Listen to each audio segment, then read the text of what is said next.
Okay, I just want to preface before we start by saying that I know my nose looks ridiculous. It's from a spray tan yesterday. I didn't do some crazy bronzer. They had a free promotion going on for spray tan and I couldn't pass it up. You know, it can never come out perfect. So I just wanted to preface that, like, I didn't do something crazy. So I'm happy to say that I completed my challenge of 365 days with zero alcohol. It was something that kind of came on randomly. I started my competition prep in August 25th of 2025. I remember my birthday celebration dinner was August 23rd, and that was the last time that I had any alcohol. I kind of started as obviously just being on prep. I knew I couldn't drink then. I was really dedicated to doing everything I could to win the show. Ended up doing great with the show. It was a grind for sure, but glad I made the sacrifices. And then obviously had quite a bit of health issues come up after the show very intensely. Never gone through anything like that with my health before, my POTS flaring so bad. So that was another big reason to give up alcohol or just abstain from it for a while. So I can't give myself crazy credit here, right? Because there were some other motivators to do this, but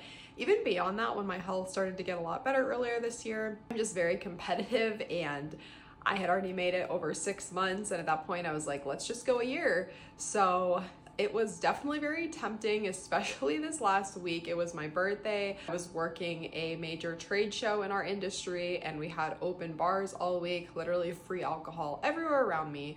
I celebrated my birthday around alcohol at a rooftop bar.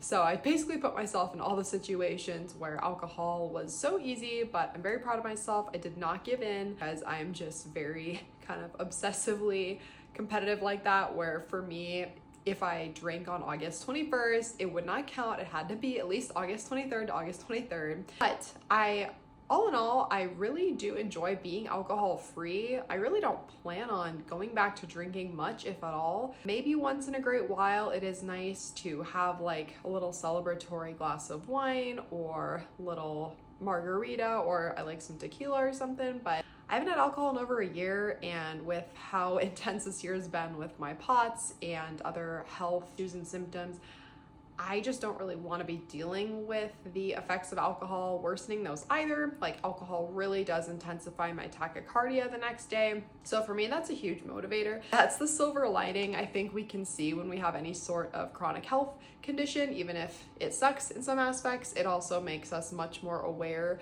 of our body and what is good for our body and what isn't. I can definitely attest to that. Like, if I felt perfect and great all the time, yeah, maybe I'd be a little bit more likely to have a glass of wine here and there, but because I know how it affects me, my POTS, it's another great reason to stay away from it. For athletics, obviously, guys, alcohol definitely can lead to more fat storage if you're drinking frequently. It can worsen the intensity of your training sessions, cause more lethargy, more anxiety, water retention, bloating, all those things. So that part's been amazing as well, just not having to deal with those effects from alcohol. And yeah, for me, I would say the anxiety was really big, just feeling so shaky and anxious, especially the day after drinking. So that's been really a huge relief with completely cutting out alcohol. And like, I'm not one to judge at all. I've never been a person big into alcohol, honestly, but I've definitely had some fun with alcohol, you know, and I was drinking casually here and there last year before I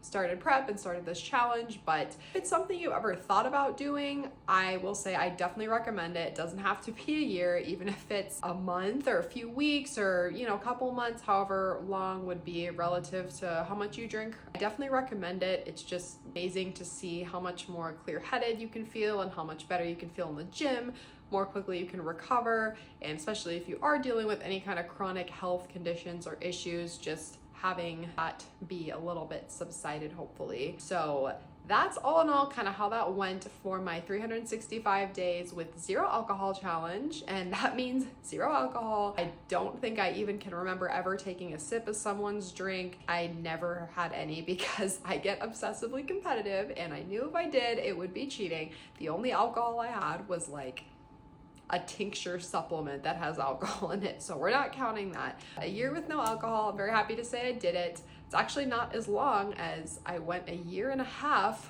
after I think I pretty much got alcohol poisoning when I was 16, typical, right? So I guess It's not my record, but definitely was nice with all the temptation around and societal influence with alcohol to just do that and show myself that I could do it. So that's that and all. If you guys are ever thinking about it again, think it's a great thing to do, but you definitely don't have to. But that was that. So see you guys later.